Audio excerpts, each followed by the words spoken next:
This is the Digital Marketing Experts Podcast episode. No, why am I trying to sound like a radio announcer? Experts in the Wire, episode 126. Monique, Quarles. Hey everyone, welcome to episode 126 of Experts in the Wire. I'm really excited to have my guest today, Monique Quarles, on the show with us. We're going to chat a lot about the intersection of content and link building. This is something that I, in particular, really am very curious to know more about. I'm also going to talk a little bit more later about our new sponsor, Stacker Studio, who, Monique, I believe you know Amanda Milligan, who works at Stacker now because you were on the Fractal podcast with her, and that's actually how I found out about you. We're going to talk about the sponsor a little bit later, but I want to jump right in with a little question about how you recently made the switch from active link building at Wiideman to going off on your own and doing more what you were calling the intersection of content and link building. So I'm curious if that switch for you was like, were you trying to move away from the active link building, or was it also like a switch in general about a career change as well? Yeah. So when I initially started my digital marketing career, I actually started at Wiideman Consulting Group, and I started off as a link builder. So I initially started off in that link building role, and slowly but surely, my role expanded into content and content writing and just being a part of different projects that called for content strategy. So in doing that, I actually wanted to move more into the content space. Specifically with podcasts, video, and blogs. And so in doing that, I got the opportunity to take on some projects and do that at Wiideman. However, outside of my normal 9 to 5, I was actually getting a lot of projects, freelance projects from small businesses to help out with their content marketing strategy. And so just in doing that, I feel like my heart has kind of always just been like with small businesses. And so I kind of created a whole one-woman agency where I could finally do content marketing, just in taking on projects that I was more passionate about doing. But initially, my digital marketing career started as a link builder, and over time, it has evolved in taking on, agency projects and then freelance projects. And I do want to talk about your company, Meaux Media, in just a moment. But in the past, in LinkedIn, you called yourself a digital PR specialist. Yes. And what is the difference, in your opinion, between digital PR and link building, if any? Yes. So they are synonymous. So they are used interchangeably, but digital PR is just like regular PR. It's just you're doing it on a digital platform. So you want to, reach out and pitch the ideas to people in order to get them to mention your brand or your piece of content. And so like I said, I would normally use them interchangeably, but for the most part, it's just a matter of strategically trying to get other websites to mention your website. And so in terms of Meaux Media, that's your company now, right? Can you tell me a little bit about what Meaux Media is, what you do? And I noticed that it's like an overall media company. So when you tell us what you do, I'm curious, why not just focus on SEO, right? Like you went a bit more the content route. Yeah, so there's actually several moving parts to it, right? So with Meaux Media, that is my multimedia production company and consulting. And so with doing that, there's actually two parts to it. So one part of it is going to be consulting, right? Which is where I do my consulting business, which is going to be through Meaux Digital Solutions. So Meaux Digital Solutions is my consulting side of Meaux Media. Okay. And so the multimedia production side is more of like my personal creative ventures. So it's kind of like that how do I say, like that twofold. So as much as I love helping people with their content projects, and as much as I love helping them advance their business through content, I also like content. And so I'm also a podcaster. So I do everything under one umbrella. So this one piece of it is, Meaux in this, that's me as an individual. people. But then there's also another side where it is consulting.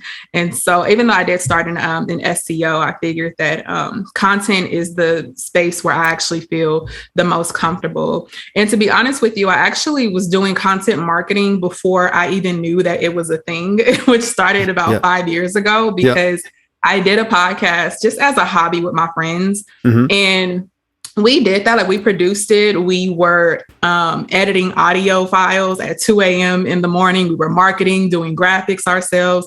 We were booking guests, sending out contracts. And so even though we were doing that as a hobby, I didn't realize that, hey, this is content marketing in a way. So it's kind of just always been very natural to me to explore that route. But it wasn't until I actually got in the mud and I actually got my feet wet and I was able to really see everything that it encompassed, especially from an agency standpoint, is where I decided, okay, this is where I feel the most natural. And do you have people that help you with the content creation? Because I know, like, any video editing I've ever done, it's a lot of work, right? Podcast editing is a lot of work.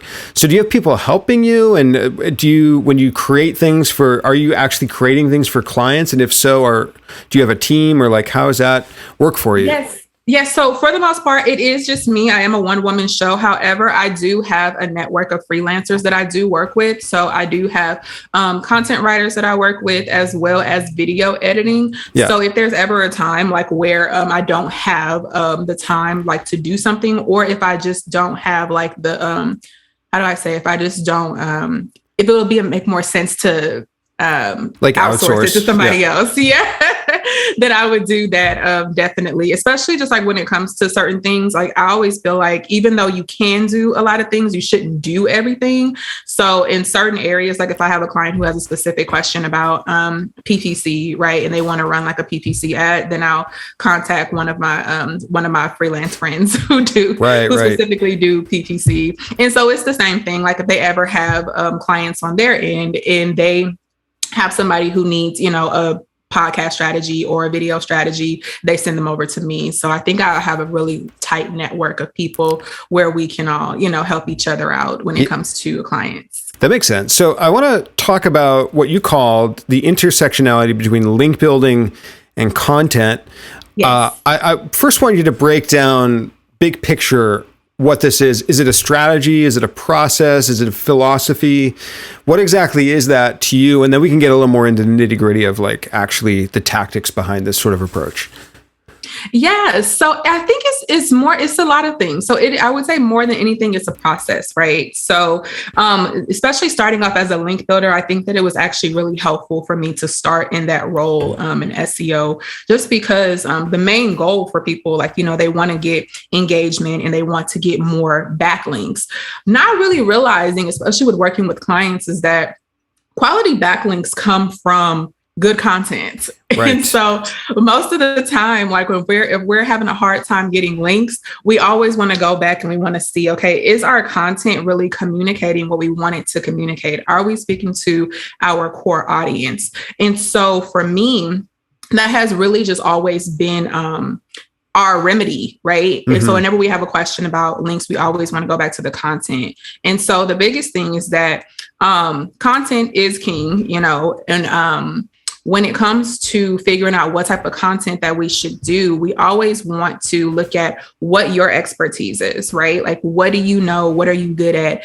And then also combining that with what your audience is looking for. And so when you take your expertise and then you know what your audience is looking for, that's the type of content that you should be talking about, right? Yep. And not just talking about it, but also creating the best content ever. So the days of like just simply writing content is over. Like you really have to create the best content, the most helpful content if you want to compete with other people, because there's so much content out there in the internet world. There's so much content that people are consuming every single day. So you have to have different elements within your content that is engaging. So that can be anything from like images to getting quotes, having unique data, and then also infographics, having downloadables.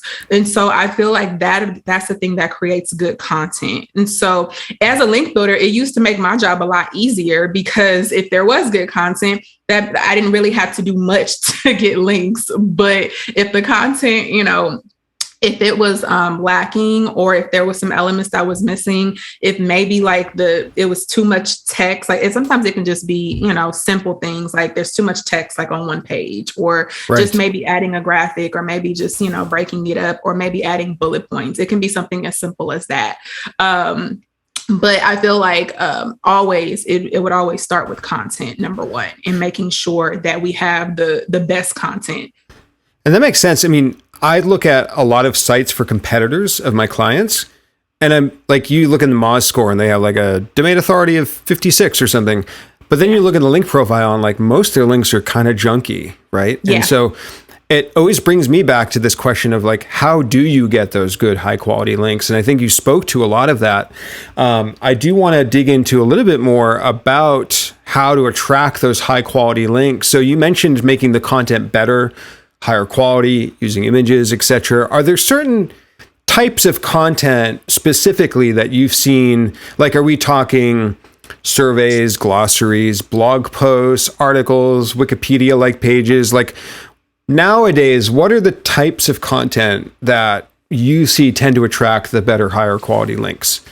Yes. So authoritative content, I think, does very well. So anytime that you are establishing yourself as a credible source and you're building up your credentials in an industry, I think that is like the number one way to get quality backlinks, because especially if you're in an industry that is a little bit more like people don't normally understand it. Right. So in my last role, we worked with a lot of lawyers and different types of lawyers, everything from personal injury to whistleblower law, to civil law. So there are a lot of things that even I didn't know. But at the same time, it's like, it's interesting when you hear it, but there's a lot of questions that people have around, these topics. And so when you are able to create content that speaks to the questions that people are asking, I feel that it does very well. And a lot of the times people are looking for things to link to, right? Because they don't want to do the research. But if you've already done it and you already have data and statistics and you already have the knowledge and the know-how, it makes it a lot easier to build links to it. And let's break down authoritative a little bit more. So what conveys content being authoritative? Is it the way the information is described and presented? Is it design? Like, what are the ingredients that go into that authoritative content? Yeah. So here's an example of one that I've done that did really, really well. This was actually at the beginning of the pandemic. We had a client who did video. They had this video software for video interviewing, and which was actually ahead of its time because, of course, we didn't foresee the pandemic coming. Right. But it was prime time when it did. Yeah. It did happen. And so a lot of people were looking for tips on how to do a video interview. And so we created this article and we included everything from expert quotes. We did surveys and included unique data. We included visuals in the article of like good lighting versus bad lighting, posture, what your posture should look like, what it shouldn't look like, clothing. And we had all of those visuals as well as jump links too, because it was a pretty hefty article. Oh, yep. So it was kind of hard to kind of go through, like nobody wants to scroll, to find what they're looking for. Right. So making it easy to navigate, as well as having those elements in it, I think really, really made it an authoritative piece of content, especially during that time when it was in demand. And so those are the things that I think make for great authoritative content, especially if you're coming with unique data and especially if you're partnering with people who are within the same industry as you. Yeah. So I think we were able to get a quote from the CEO of Career Sidekick. Oh, wow. Who talked about who talked about the importance of video interviewing and things that you should do in providing practical tips. So I think like that right there, it really provides an avenue for having that authoritative content. And it was actually really easy for us to get links. We honestly did little to no outreach on it. And it got like, I think 50 backlinks within like the first week, and especially like from EDUs and, students who are looking for information about interviewing. Yeah, there's so many things I want to ask about everything you've been describing. So number one, that distribution piece. And number two, so let's start with the number two. Where can companies get unique quality data, right? Are they running surveys? Like what are some data sources that are good to put into content? Yes. So you can conduct your own data. So we do that. We've done it through SurveyMonkey and also through Mechanical Turk. That is one of the biggest ones that we used to use. Okay. And you can do it like for, I wasn't a part of the accounting part of that, but I know that it was actually pretty feasible and pretty economical to do surveys through Mechanical Turk. And so there are ways that you can easily do that. Like you can easily put up a post on social media, or if you want to be, if you want to collect more have more subjects in your survey. You could go the Mechanical Turk route, or you can go the SurveyMonkey route. And how do you get people to take the surveys, right? Because I've seen sites create a survey or something and publish it, and they get like 20 responses. Are you promoting them, or like social media? Like how is it? What's been some effective ways to get those surveys filled out? Yeah, so you can do that through social media. And then also too, you can, depending on how big the survey is, you could offer a reward for it. The cool thing about certain platforms is that they do the work for you. But if this is like more of a grassroots project that you're undertaking, I would say like the biggest way that we've been able to do it is just through making sure like that we have some offer that is behind it. Yep. And in terms of distribution, you mentioned there was little outreach, if any at all, on that one example, which is very impressive. So, and it got about 50 backlinks, I think you said, in a couple weeks or so. So what were the distribution channels for that? And how many total eyeballs do you think landed on that piece that helped generate those 50 or so links? And how did people see it? Yeah, so it was posted on the website through a blog. And so, of course, like whenever we post a blog, like we want to give it time to breathe, right? So people are not going to see it as soon as you hit the publish button. Right. So we give it some time, of course. But the great thing about it, kind of going back to the fact that we did have expert quotes and we had people who was a part of it. So which is a good thing too, because whenever you have people who are contributing to a article and their picture is in it and their quote is in it, they are going to be some of the first people to share it, which was really helpful. So between them sharing it, between us boosting it on social media, it was able to get quite a few eyeballs. I have to apologize in advance because I don't have the data in front of me, but I did actually have a screenshot of of our Google Analytics of that page. But I can tell you that it did very well. One of the best content pieces that I was a part of during my time there. Did you ask those people ahead of time for quotes?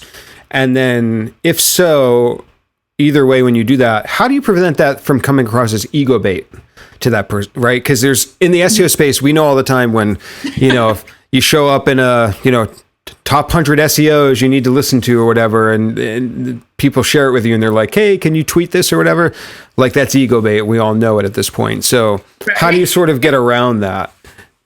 You know what? I think it's just one of those things. Like we actually like was really big on ego bait. So especially if they were an influencer in the space that we're trying to go into, we just kind of went for it. You went for it. I mean, I don't think that there's any way that you can get around it. I think it's one of those things where not saying that you have to kiss everybody's behind, but at the same time, I think that it's mutually beneficial, right? Because they want to be mentioned and you want to get more eyeballs on your content. And if there's somebody who's already established and they already have a following and people trust them and they are already an authority figure within their industry, it's mutually beneficial.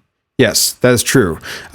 In the interview you did with Amanda Milligan on the Fractal podcast, you mentioned attracting EDU links.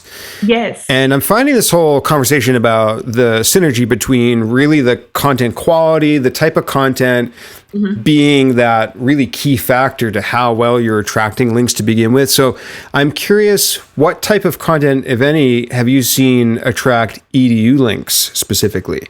Yes. So with EDU links, I have discovered that you really have to think outside of the box and you really have to get creative when it comes to it.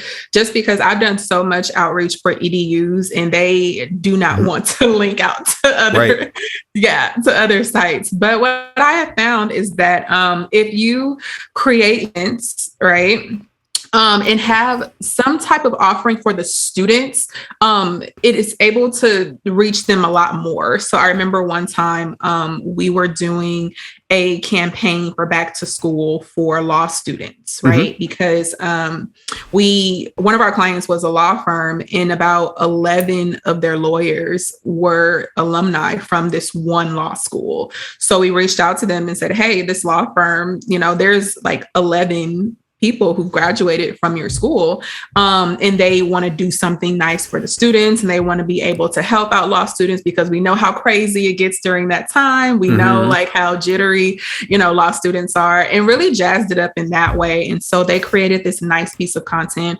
in this video that they sent out, and we were able to get an EDU link back to them. So I feel like whenever you're coming across helpful to people, especially for EDUs, like I said, because it's really, really hard, when you're doing active link building for them. But always either have an event, something that you can offer, something that is going to be beneficial to them and their students. That's actually really clever. So you used recent graduates for that. That's a pretty good idea.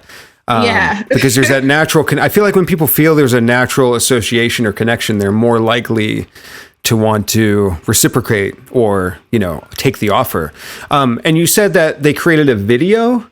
Was it? It was actually a really nice back to school video. So it was actually around this time last year where they were, and mind you, like, once again, it was the pandemic, right? So anytime that you are connecting with people in a very genuine way, like not saying we're trying to manipulate people, but truly like understanding, like being in the shoes of a student, right? Because it's already hard as it is, let alone being having to learn virtually at, in college. That's already hard in itself. So just being able to come from that angle, I feel has really just been helpful, especially just during this climate. I feel like whenever you want to lead with authenticity and whenever you just lead with having some level of empathy, I think it connects with people a lot more and they're more willing to see what you have to offer. Yeah. Doing SEO for lawyers is a tough spot. That's one of the most competitive areas I've ever seen with link building and SEO. And you're dealing with a lot of probably black hat and gray hat stuff too.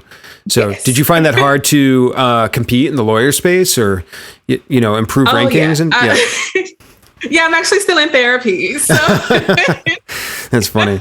And then maybe somewhat of a segue here. So I think you talked about the value of local link building as well. And I'm curious, so can you define what you mean by local link building? And then maybe talk a little bit about what type of businesses or what situations local link building might be beneficial.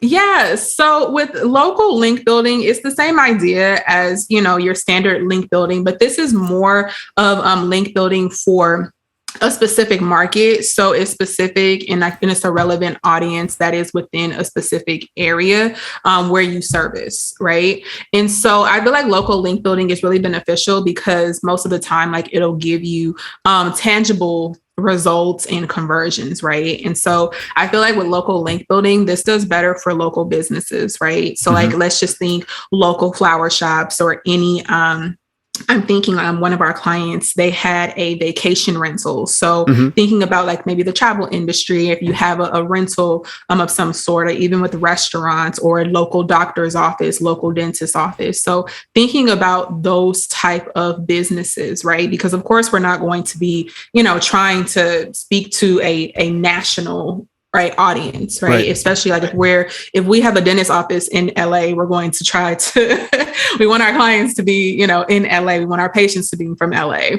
And so with that, with link building, one of our tactics is to always start with Google My Business and making sure that is optimized and that your business information is on there.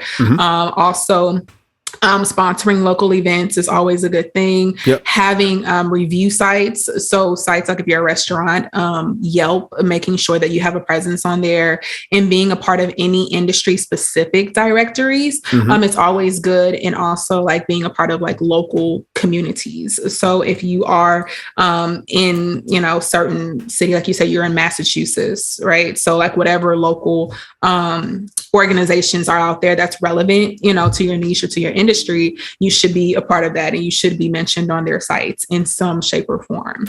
And I want to ask too, do you feel like national businesses can benefit from a local link building approach or as a piece of their strategy? And a quick hint here is that I hope it's at least a partial yes, because that's how I want to start talking about my sponsor, Stacker Studio. But what are your thoughts on that? I mean, if a national company needs other ways to generate links, like can they take to a local approach in some cases for some of their strategy? I think they could, but it would have to make sense, right? Like if you're a national company, I always think to myself, just like what ties would they have, to a place like Phoenix, Arizona, right? If you can make the connection, it would have to make sense. Like not saying that they can't, but you could. So, and I think Stacker Studio, my sponsor, who by the way, you probably tell I don't read a script about a sponsor, right? I just like to chat about it. So have you heard of Stacker and the company that Amanda now works with, who interviewed you from Fractal? So Stacker is really cool. And Amanda reached out to me a little while ago when she heard that I was starting my podcast back up because she thought it would be like a good collaboration to sponsor the show. And what Stacker does is they actually create the content for you, high quality. We talked about data. They do high quality, well-researched, data-driven, expert-driven content. And then it gets published on your site, but also syndicated out to Stacker and all of the sites they syndicate to. And they actually guarantee that one article is going to get picked up by 50 publications or more, including like San Francisco Gate, Houston Chronicle, MSN, Daily News. I had Amanda send me like tons of examples because I really put it through the ringer when I was like, do I really want to, have them sponsor the show? Because I want to, vet the quality of any sponsor. And I want it to be something that I would recommend to my clients, for example, to use, which I have actually done since talking about Stacker. So I feel like Stacker is really great because do you see this too, Monique? Like some of the value in link building is not just the link itself, right? Isn't there other value beyond the actual link that a company receives from showing up in Houston Chronicle or something like that? Can you speak to that a little bit? Yeah. So with the link, I think that like there is value in not just having the link, right? Of course, like having a link is a trust signal, right? It's like one of the trust signals of Google. One of the most important ones is having quality links. But at the same time, like we're looking at it as a traffic driver, right? We want to drive traffic to the website. And so I remember there was always like when I was doing link building, there was always 3 questions that we would ask ourselves. And give me 1 second because I actually have it somewhere and I want to make sure that I get it right. But there was always 3 questions that we would ask ourselves and that we would have, which would kind of like be the measure of whether a link was a good link or not. And so it was, I know just off the top of my head, just thinking about it, I know it was, does this link have the capacity like to get links on its own? Does it drive traffic on its own? Would people be looking for this content on their own, right? Because like if it's not able to drive traffic, then it's kind of pointless, right? I'm sorry, I just found it. So it says, does this page have the potential to attract links on its own? What is the likelihood of this page sending referral traffic to my website? And will the link receive enough visibility based on the page's traffic? And so if we can't say yes to all three of those questions, then more than likely it's not a good link. So we want to make sure like that we're able to not just get a link just for the sake of, our backlink profile looking like, we're getting good links, but we actually want to get quality traffic from it. We want to get relevant traffic from that backlink. I like that third one, asking, will the link be seen by people visiting that page? Because I think that's one all of us often skip over. And I want to put a pin in that and just make sure that I mention that if people go to studio.stacker.com/wire, you will get 20% off your first piece of content, and then that being syndicated. And the other benefit to link acquisition that I wanted to just mention is brand awareness as well. You can definitely get referral traffic. Even networking is very great when you're emailing an EDU and doing a collaboration in that way. But I often find just brand awareness can be huge, and that can increase your brand search volume, which is a great conversion type of traffic. And it's a good signal to Google that your site's popular. And that's one of the many things that getting content created by Stacker would help any business do. So that's studio.stacker.com/wire for 20% off. I think Amanda made me stacker.com/wire as well. So one of those should take you to the right place, and you'll see a page with the discount right there. But yeah, I think so. One thing I've often done is if there's a page that already exists that I'm thinking about maybe wanting to get a link from, I'll put that page in SEMrush to see if it's getting any search traffic. Yes. Right? Because you're talking about making sure there's actually eyeballs on the page, right? So I think that's one way that I can come up with to kind of maybe vet that ahead of time before you put all that effort in. I want to shift a little bit. So we've talked a lot about the link side of the synergy between content and links. I want to shift to the content side. And this is arguably more what you've been doing, especially in the last couple months or so since you've been on your own doing Meaux Media. I first want to ask, how do you come up with topics and a content plan? Are you looking for topics by search volume and traffic potential when you're thinking of creating content? Are you looking by link potential? Is it one or the other, depending upon the goal? Are you doing both? How does that strategy sort of play out for you? So it's actually a little bit of both. So whenever I approach content marketing, of course, we always want to start with research and seeing, okay, what is the industry this person is in? How are they trying to position themselves and what people are looking for around a certain topic, right? Mm-hmm. And so for me, because I specialize with working with women consumer brands and service providers. So small businesses and startups, right? Mm-hmm. So in their mind, they're not looking at, okay, I want to get a backlink right now, right? They just want to get traffic. They just want their phone to ring. They just want, people to like their posts. They just want the engagement, right? Yeah. So I feel like it's kind of one of those things where we do look at links, but it's not always their first priority, right? Okay. And so we look at, search volume, and we do keyword research. The couple of tools that I love using, oh my God, BuzzSumo. Mm-hmm. I like Answer the Public. I like SEMrush. And so with using SEMrush, I feel like that's always just been super helpful just in seeing those actual numbers and seeing that search volume. And so I typically take those and then I create a nice little document and we organize it just in terms of search volume. And then we prioritize what type of content that we want to do. BuzzSumo was my first sponsor too, by the way. Nice. So shout out to BuzzSumo. When they got acquired, then everything changed and then they canceled sponsorship. But anyways, what I'm curious about is how and where you draw the line topically for sites. So example, for a recent client for me, I was working for a texting platform.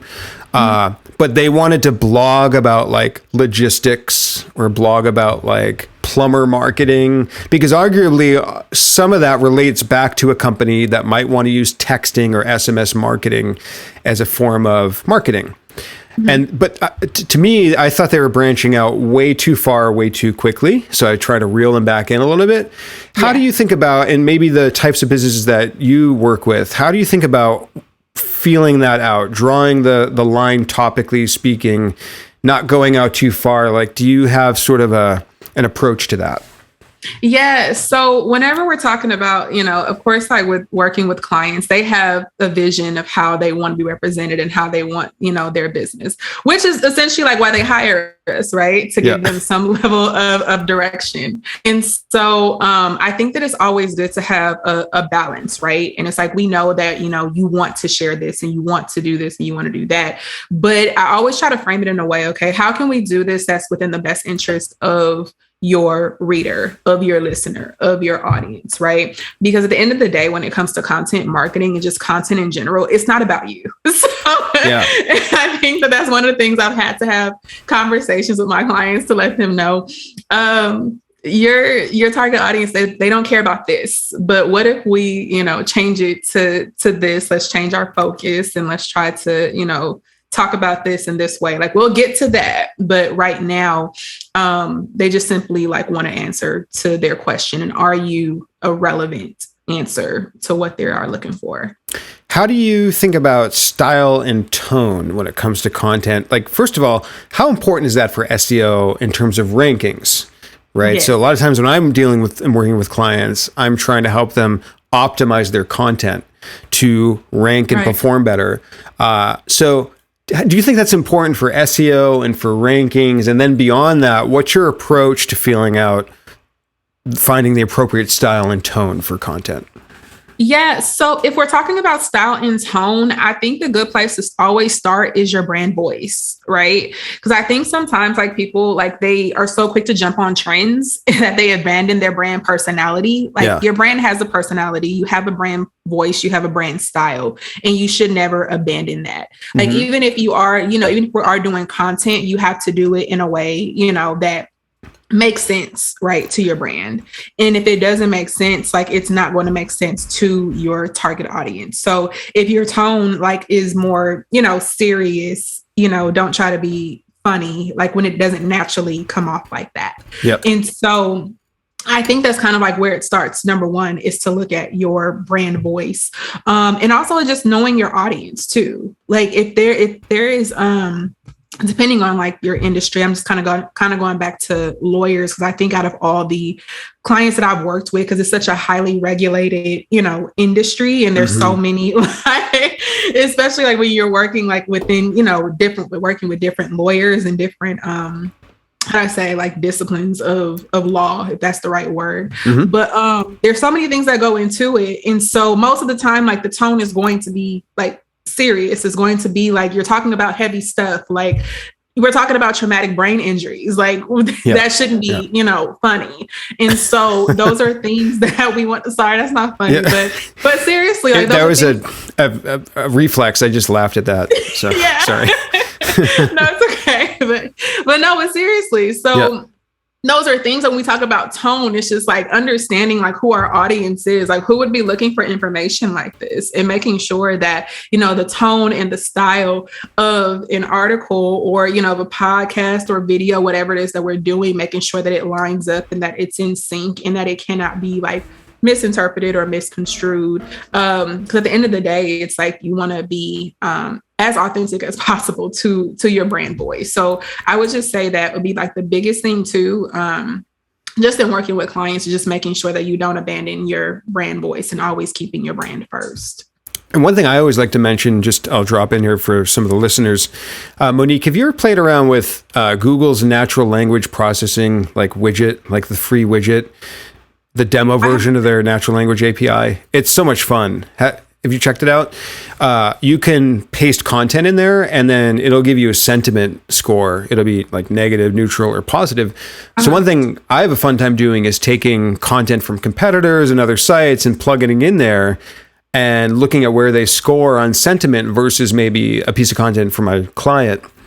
An example I always give is like an engagement ring website that I worked with. All of the top ranked sites scored way off the charts positive in their sentiment, which is a little different than style and tone, but there's a relationship there. But it was interesting because like engagement rings and engagement and marriage, like that should be super positive and happy and one of the best moments of your life sort of thing. So it was very fascinating to see, that sentiment score kind of at work. with content? Yeah, I haven't seen it through Google, but I'm actually gonna have to look at that after this call. But I know that Grammarly has something like that. So whenever I am typing in Grammarly, they'll let me know, like they have little emojis at the bottom, and it'll tell you like how your sentence or your paragraph sounds or what the tone of it is. So it'll give a happy emoji if it's friendly. If it sounds like, it's too bland, it may have like that straight face emoji. So it's able to detect those sentiments as you're talking. So it's interesting that you say that Google has that. So I'm going to have to look at that after this call. Yeah, no, I haven't looked at the Grammarly version of that. Are there any other tools that do come to mind for when you're creating content? I know another one I use a lot is Hemingway app for like writing clarity. Are there any other tools that you use or that come to mind for like analyzing your content or figuring out the writing quality or? Yeah. So one of the ones I use, of course, Grammarly is a big one for me, especially when it comes to writing. For me, I've actually kind of just always naturally been a writer. And so like I have a pretty good sense of just, writing content and whatnot.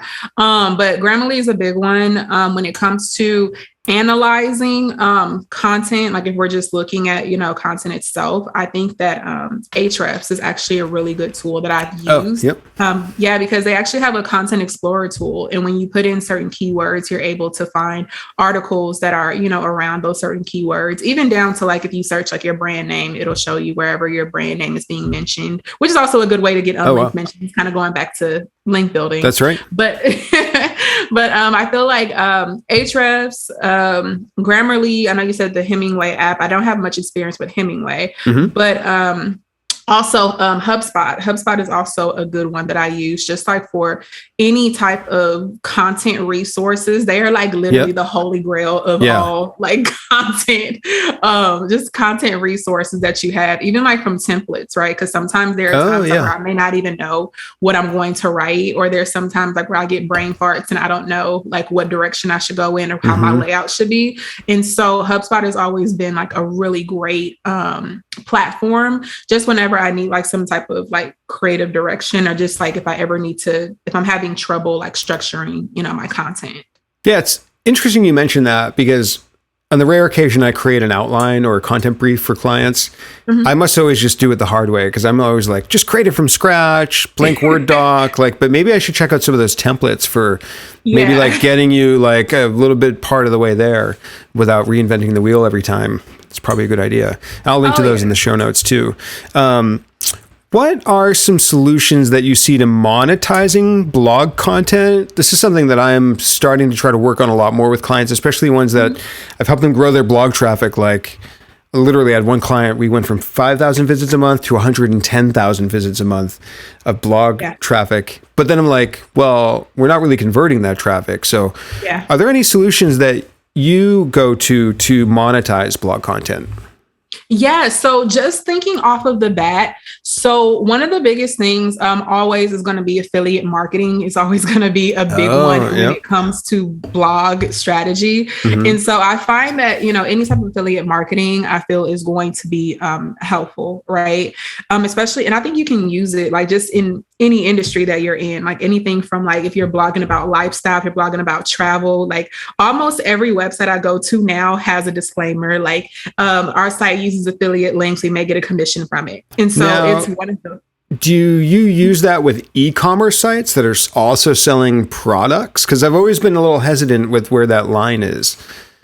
You know what? Are you saying, do we use affiliate links? So like my client that grew to 110,000 visits a month, they sell beef jerky. They're like an actual business. Yeah. And I've always been hesitant to then like throw affiliate links in on top of that from like a ranking or SEO standpoint, because I'm like, do we really like, I'm always just hesitant to not overly monetize something because Google is going to be like figuring out the value. So have you had a situation where you've used affiliate links on an e-commerce site?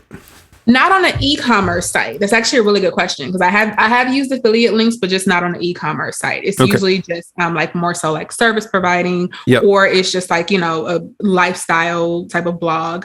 But I would say if anything, like I always kind of go back to does this make sense? Right. I always ask myself, like, because if it doesn't make sense to us, it's not going to make sense to the client. Right. So if you have a client that has a beef jerky page, why do we have an affiliate link about like soap? Right. Like it would, like if it was something like where it's like gift baskets and it's somebody's birthday, how to build, you know, a basket like for your coworker, or, you know, holiday gifts that are, you know, coming up.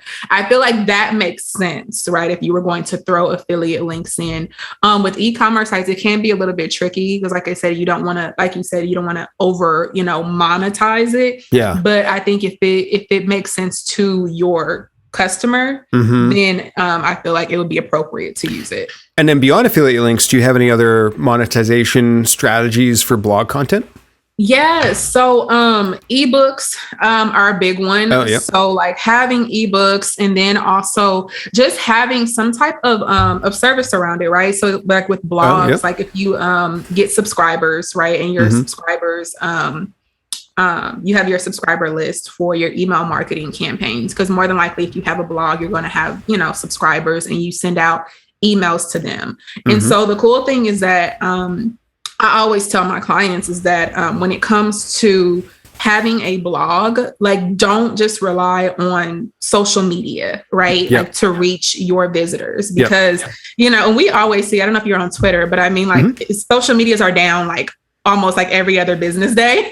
Like at the time, like where Instagram was down and Facebook was down and nobody was able to access it. I think it happened like last year. But things like that, like you're pretty much at the mercy like of the social media platforms. But when you have your own subscriber list, like that is your list. Those are like your people, that is your following. Those are your loyal customers. And so making sure that you have that creates a lot of opportunities for monetization, because you're able to reach out to them. You're able to send like SMS, you know, messages to them, and you're able to email them, you know. So even if you don't have like a product like right away, if you don't have something to sell, at least if you have that list and you're able to build on it, it creates more opportunities for monetization as you grow. I like that. A couple of last questions about content.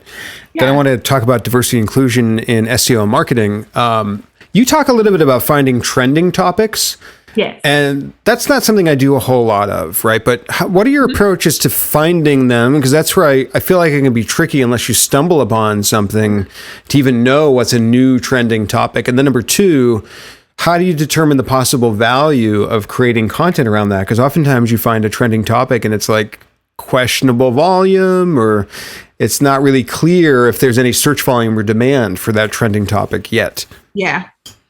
Yeah, I think for whenever we talk about trending topics, I think it's one of those things that's a little bit tricky, right? Because initially when we brought it up, we were talking about style and tone, right? So we don't want to just hop on a trend just because it is trending, especially if it goes against, you know, our brand values, especially if it goes against our brand voice, our brand style, our brand personality.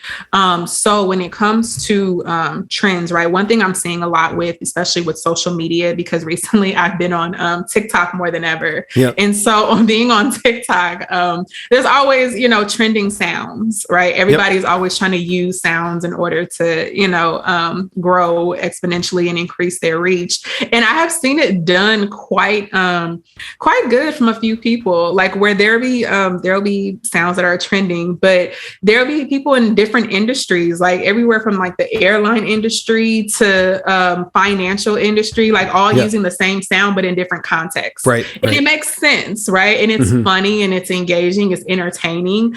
And so I feel like it's one of those things where you really have to be careful with it, because if you do hop on like any type of trend, if you don't do it right, it has potential to do more harm than good. To backfire. So, yeah. And so especially when it comes to trends, I always like go through like several different people, right? Because like whenever we come up with ideas in our minds, it sounds like it's a good idea until we share it with other people. So I always have I have a group of colleagues like who I'll send stuff to, and I'm like, okay, hey, how does this look? How does this come off to you? How does this message, you know, sound to you? Should we do this? Should we do that? So it's always good just to be able to have those extra voices, especially outside of like your immediate, you know, client group, to be able to, speak to it and let us know, okay, what's the feedback? Like, how does this sound? How's it going to come across? So it's one of those things where you really just have to be, careful, especially when it comes to trends and hopping on trends, especially if it's just inauthentic to you. And it'll come off like that. If it's not authentic, people are going to know it. Yeah. And use good judgment. So I want to hang on the TikTok thing for a second. So you do create video content. Do you create video content for TikTok for you or clients or? So for me, I actually specialize in YouTube content. Okay. However, I do consult for TikTok. Yep. Yes. At one point in time when I was doing, just initially doing content marketing, I was on the social media side and I quickly realized I don't like being on social media. So I will consult, but as far as video strategy content, I usually stick with YouTube. For me, I am more of a consumer of TikTok than I am. Yeah. Same here. Yeah. You can get lost in there for hours just scrolling through stuff. So when I asked you to do the interview, you provided this really cool thing, which was a one-sheeter with your information and some topics and questions. And that was super helpful. So a little hint for anybody out there wanting to be a guest on podcast, have a little one-sheeter. It's very helpful. But in that, you said that you do like to talk to and speak towards diversity and inclusion in digital marketing and SEO. And, it's unfortunate that I have to sort of ask this question, not have to, but it's frustrating when you see people out there questioning, is this a problem, or dismissing it? As if it's not even an issue, which it clearly is to me, right? But I'm doing a little spin on it and devil's advocate. So what would you say to the person that is saying, well, this isn't a problem, right? Like, it's okay, we don't need to work on it. Like, what's your response to that? And then I do want to ask about how do we improve it in the world of SEO? Yeah. So what I would say is that anybody who doesn't think that it's a problem is a problem in itself, right? Like you don't solve a problem with another problem. But for me, like I've been formally in digital marketing for about 3 years now. And so I've been to several conferences. I've been in many rooms with people. And most of the time, like there's times where I've been the only woman in the room. We can start there. And there's times where I have been the only like minority in the room. And even then, like there's times where I've been the youngest person in the room. And so three things against you. Right. So it's not just a matter of race, right? But it's a matter of gender inclusion, and there's a matter of generational, inclusion as well, right? And so as I've been in these spaces, it's weird to me because I'm like, as we all look around, it's like, okay, nobody sees that, that there's not a true representation of the people who work in digital marketing. And for me, I've been blessed, to have a lot of colleagues and be able to work around people who have, really pushed for inclusivity. But at the same time, it's just really, really bothersome to me. Like when I go into these spaces and I see that. I remember one time I was actually at a conference, and it was funny because I was actually like the only African-American there at the conference. And like there was only like one other like Latino, there was like one Asian. And so somebody asked a question during the town hall meeting. They said, what are you guys going to do to have like more inclusivity and diversity at your conferences? And it was really funny because I feel like all the eyes in the room like went to me as soon as that question was asked. But I was like, I didn't ask the question, but obviously if somebody else asked it, it means that it's obvious, right? And so it is a problem. And I think too, one thing that I've also noticed is that especially being in these spaces with seasoned digital marketers, a lot of them are colleagues and a lot of them are friends, right? So a lot of the times, like you hang around the people who you're the closest to, and sometimes you don't automatically think like, oh my God, this is a problem. I'm just hanging out with my friends, not realizing that all your friends like kind of look like you, right? And this is like no like disrespect to anybody within the industry. It's just an observation of like, okay, like if too many people here like are running the same like group, maybe we should do a little bit more to reach out to others. And so I think that a lot can be done going out of like your immediate circles to make sure that there are people, who don't always look like you at your conferences. And even then too, like even going to these conferences too, a lot of people, they don't have like $2,000 and $3,000 to go to, That's right.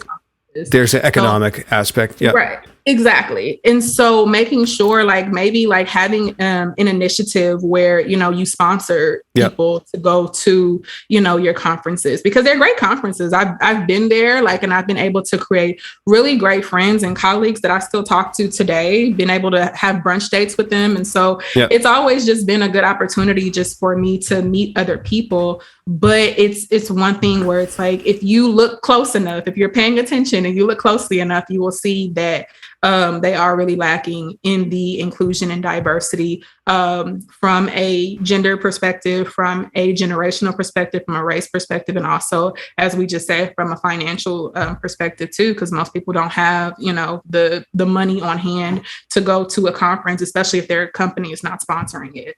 Yeah, and I think a lot of people, if they realize that there's a benefit to everybody when things are more diverse and inclusive, better ideas, better collaboration, better results, better health of the industry overall. I always think that it actually benefits everybody, even somebody like myself, to have lots of different voices in the room or in the industry. So that's an aspect to it as well that I think not a lot of people overlook that. One thing that I try to do is if I'm invited to speak at something or be a guest on something, I'll try to do the best I can to look at the attendee list and see how diverse it is. And if it's not, I'll very nicely just try to recommend somebody else or, try to say, well, I've already been on 50 podcasts, so I don't need to be on another one.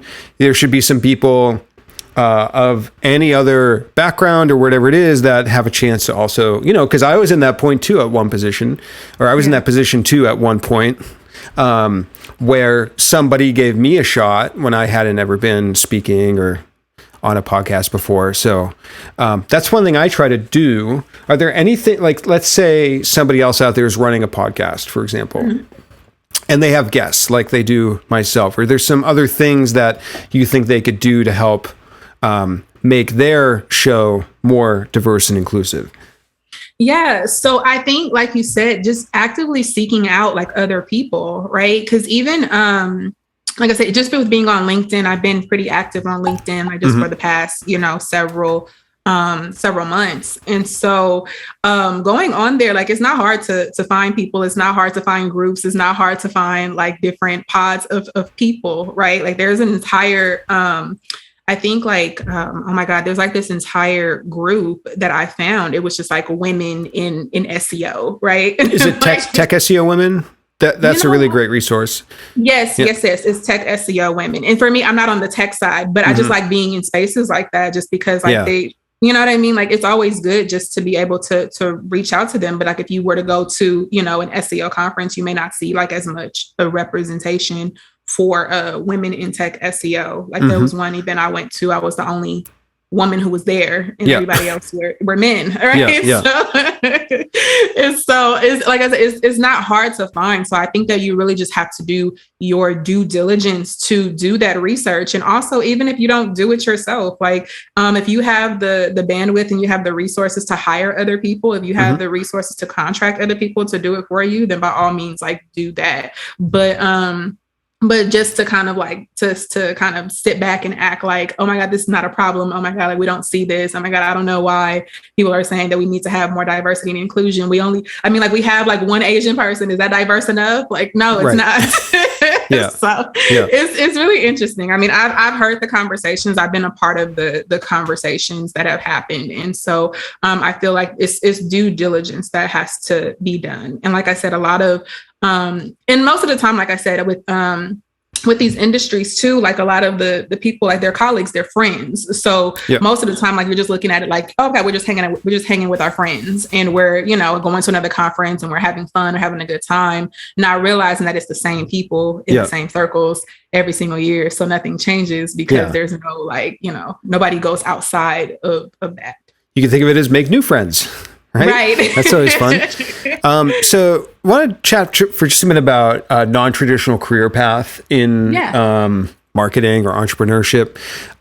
It's something that I think you talk about in your one-sheeter. What was your path, like briefly, right? So like you worked for some companies, but what has brought you to this point where you are interested in like a non-traditional career path? I mean, I certainly have a super non-traditional career path, which I could talk about, but what was yours and what led you to be interested in that? Yeah. So it's really interesting just because I feel like it's something I'm still trying to figure out. Right. Yeah. But I've always known for myself that just working like a standard 9 to 5, there's nothing wrong with it. Right. But for me, like just for my personality type, I know that like really wasn't in my heart of hearts. Right. And then when the pandemic happened and we had the opportunity to, work from home, I haven't been back in the office since February of 2020. Wow. And so the thing is that I realized that I like, not having to wake up at the crack of dawn and having to sit in traffic and wait in the Starbucks line. Like I could just go like into my kitchen and just make my coffee at my Keurig. And so I like being able to set my own pace. I like being able to, work in my pajamas. I like being able to have virtual meetings and have virtual, conversations with people and still be productive and still get work done. And so just being able to, number one, have that flexibility is important to me. And then also just being able to have the autonomy to take on projects that I'm really passionate about is something that was really big for me, which is why I said in the beginning of this call, like the clients that I work with are, women-owned consumer brands and service providers. And so I like working with small businesses and startups because I feel like there's a lot more like passion and hunger behind, if you hire somebody most of the time, like you're using your own money. Right. And like, as opposed to working like with multi-million-dollar companies, which is not a bad thing. But in the times that I've worked like with, enterprise brands, we're speaking to people like who, they're spending other people's money. So you're not as passionate about it. Right. Not saying you're not passionate about your job, but it's a different level of engagement. It's a different level of intimacy, like between like the client and, the consultant.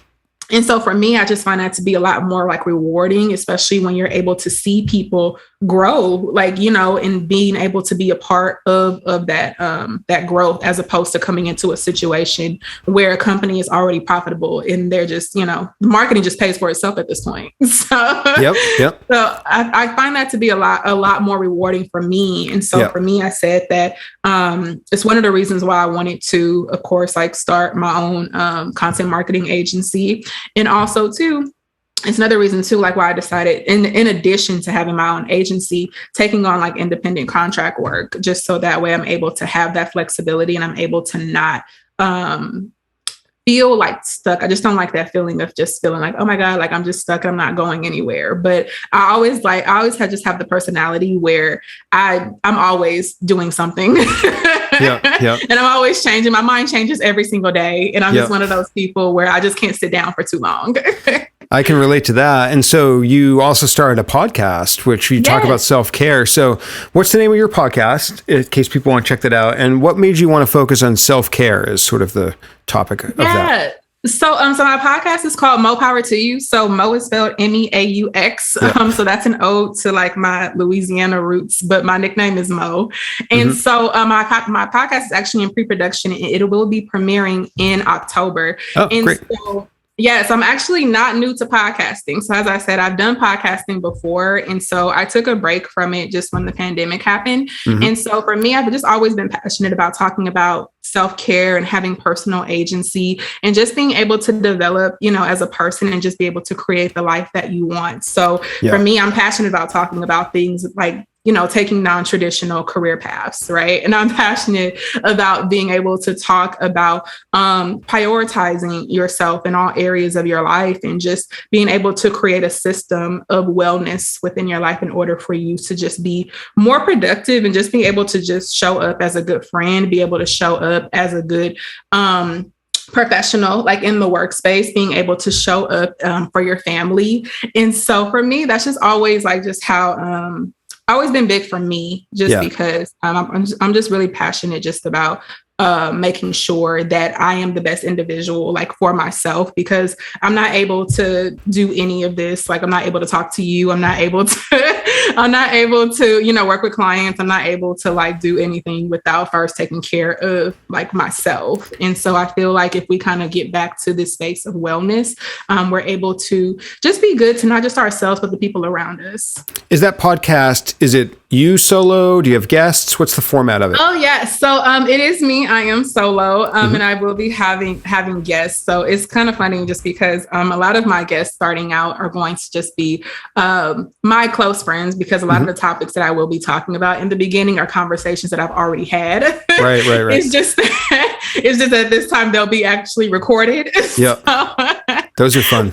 Yeah. So just going through it, I feel as though I will be able to expand out and have more guests to be able to speak to those things, specifically around the topic of mental health and mental wellness, just because these are topics that I've always been passionate about. But I feel like within the past couple of years, the conversations have been accelerated just because of the conditions that we've been in for the past 2 years. And so now I feel like we're kind of getting into a space where, not saying things are normal again, but we're getting into a space where things are, they're not as hectic as they were. And so we're now coming out of it and trying to, navigate that.